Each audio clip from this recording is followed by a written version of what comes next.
Bonjour et bienvenue dans la série Encyclopédie. La série Encyclopédie est une série qui se veut être un dictionnaire audiovisuel des notions mathématiques élémentaires. Il se donne parmi ses buts la vulgarisation et la simplification des notions mathématiques élémentaires. Ceci pour une bonne compréhension et une bonne assimilation de ces notions. Il se donne comme voie la donnée et la présentation des définitions et d'exemples clairs dans la limite du possible pour ces notions mathématiques, notions abordées dans ces vidéos. La vidéo d'aujourd'hui est consacrée à la notion de composition interne sur un ensemble, parfois appelée opération sur un ensemble. Alors, étant donné un ensemble E, on appelle loi de composition interne sur E, toute application de produit cartésien E par lui-même dont E. Exemple, l'application du produit cartésien R croix R vers R qui consiste à chaque couple de réels lui associe la somme des deux composantes du couple. Eh bien, ceci éclaire une application de R croix R dans R. Eh bien, cette application nous définit une loi de composition interne sur R qu'on appelle l'addition des nombres réels. De même que l'application toujours du produit cartésien R croix R dans R, qui a un couple de réels associe la différence entre la première et la seconde composante de ce couple-là, est bien une application de ce produit cartésien dans cet ensemble. Et bien cette application nous définit une loi de composition interne ou bien une opération sur R qu'on appelle la soustraction des nombres réels. Pour présenter plus d'exemples, rappelons quelques définitions. Étant donné ici deux matrices, grand A, grand B, deux matrices ayant le même nombre de lignes, grand M, et le même nombre de colonnes, ici désignées par petit n, et dont les coefficients se trouvent dans un corps, comme le corps des nombres réels, le corps des nombres rationnels. Alors, la somme de A et B, qu'on note A plus grand B, est une matrice qui va avoir le même nombre de lignes que celui de A et de B et le même nombre de colonnes que celui de A et B. Et les coefficients vont être dans le corps où logent aussi les éléments de grand A et de grand B. Alors, le terme d'indice, ou bien le terme qui se trouve à la kème ligne et à la lième colonne de cette nouvelle matrice, notée ici A plus B, est égal à la somme de celui de la matrice grand A qui se trouve dans, ou bien sur la ligne K et la colonne L, et le terme de la matrice grand B se logeant au croisement de la ligne K et la colonne L de la matrice grand B.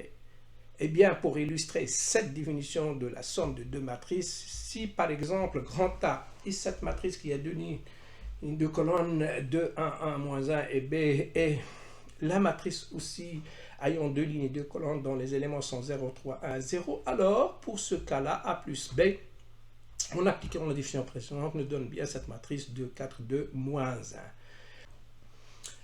Alors, voici un deuxième exemple pour illustrer cette notion de la somme de deux matrices. Si C, c'est cette matrice qui a deux lignes et trois colonnes, et D est la matrice aussi qui a le même nombre de lignes et de colonnes que C, alors la somme C plus D, d'après la définition qu'on a rappelée, est bien cette matrice de 1, 0, 2, 2, 0. Alors, cette somme étant rappelée, on est en mesure de présenter un exemple de loi de composition interne sur l'ensemble des matrices du type Mn d'une manière générale.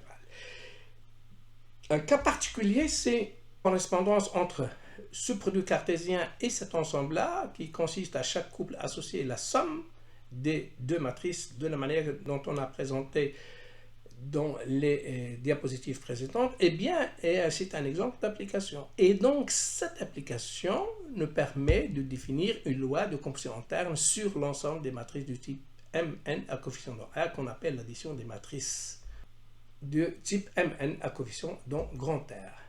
Pour encore présenter plus d'exemples, rappelons comment on multiplie deux matrices et sous quelles conditions le produit de matrices est possible. Alors, étant donné deux matrices, grand A, grand B, toujours, ici, carré d'ordre n, c'est-à-dire le nombre de lignes et le nombre de colonnes de ces deux matrices est le même, il est égal à petit n, et dans les éléments ou bien les coefficients de ces matrices se logent toutes les deux dans un corps donné grand K. Alors dans ce cas-là, le produit A et B, qu'on note A fois B, ou bien parfois sans mentionner ce point-là,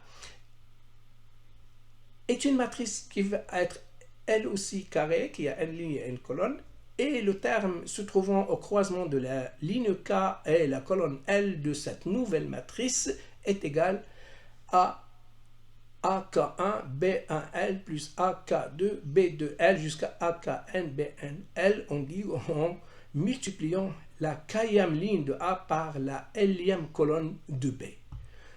D'une manière académique, c'est la somme de AKI BIL I variant de 1 à N. Alors la matrice AB, connue sous le nom de la matrice produit de A et B. Voici quelques exemples pour illustrer cette définition de multiplication de produit de matrices. Si A c'est une matrice carrée et B est la matrice toujours carrée qui a deux lignes et deux colonnes dont les coefficients sont 0, 3, 1, 3. Alors A, B, en appliquant la définition rappelée dans la diapositive précédente, est la matrice 1, 6, moins 1, 3. Voici encore un autre exemple pour bien assimiler cette notion de produit de matrice. Si C et D sont ces deux matrices-là, alors le produit CD est défini en appliquant la définition toujours rappelée dans les diapositives précédentes. Alors, pour remplir cette case qui se trouve là dans la première ligne et la première colonne du produit, on prend la première ligne ici et la première colonne là, et on multiplie cette première ligne par cette première colonne en mettant 2 fois 0 plus 1 fois 1. Pour remplir cette case-là, il se trouve à la deuxième ligne et deuxième colonne. Donc, je prends la ligne ici, deuxième ligne. Donc, deuxième ligne, je la choisis dans C. Et elle se trouve dans la deuxième colonne. Je prends la deuxième colonne de D. Donc, deuxième ligne, deuxième colonne. Je multiplie cette ligne par cette colonne en multipliant le premier terme fois le premier terme plus le second terme fois le second terme qui me donne 1. Et la même chose pour les autres cases. Alors, ce produit-là étant rappelé, on est en mesure de présenter un exemple de loi de composition interne sur l'ensemble des matrices carrées à coefficients dans un corps. Pour un exemple particulier de cette loi de composition interne, si le corps est celui de l'ensemble des nombres réels, eh bien l'application de l'ensemble des matrices carrées à coefficients dans R qui ont n lignes et n colonnes croit cet ensemble dont cet ensemble des matrices carrées, donc un coefficient A qui consiste à chaque couple A et B de matrices, lui associe le produit de ces deux matrices de la manière dont on a présenté dans les diapositives précédentes. Eh bien, ceci, c'est une application EB1, donc cette application va nous définir une loi de composition interne sur l'ensemble des matrices carrées d'ordre N coefficient dans R. Voici maintenant une liste de notations et vocabulaire liés à cette notion de loi de composition interne ou bien à cette notion d'opération sur un ensemble. Alors, même si les termes loi de composition et application ont quasiment le même sens, mais les notations et le vocabulaire utilisés va changer suivant qu'on choisit l'un de ces deux termes-là. Exemple, comme vous le savez, pour désigner une application, on utilise les lettres telles que petit f, petit g, petit h, et ainsi de suite. Quant à la désignation, ou bien quand on va utiliser le terme loi de composition interne, ou on va utiliser le terme de opération, alors on est souvent obligé d'utiliser des symboles de type plus, point, croix, rond, star, étoile, et ainsi de suite. De même que l'élément Z, image de XY par une application, petit f. Comme vous le savez, il est noté f de XY pour dire l'image de XY par l'application f. Alors, lorsqu'on choisira le terme de loi de composition interne ou bien le terme d'opération, c'est-à-dire en langage de loi de composition, eh bien, au lieu de dire l'image de XY par f, bien, on ne va pas utiliser le mot image, on va utiliser le terme, c'est le composé de XY. Et si la loi est désignée par le symbole star, eh bien, ce composé sera noté X star Y au lieu de F de XY. De même que on dira soit étoile la loi de composition interne sur E définie par X star Y égale Z. Ceci va remplacer la phrase, disons, soit l'application f de E croix E dont E est définie par f de X, Y, Z. Ici, donc, pour l'application, il est défini par f du couple égal. Ici, pour une loi de composition linéaire, on va dire que pour le choix de deux éléments, le composé de x, y égale petit z. Un exemple pour un petit peu simplifier ça, ou bien pour mieux comprendre ces notations. Alors, exemple, on dira soit la loi de composition interne étoile sur Mn de R définie par A étoile B, c'est quoi? C'est la somme de A plus B et de AB. Au lieu de dire soit étoile l'application de MNR quoi MNR dans MNR qui associe à un couple AB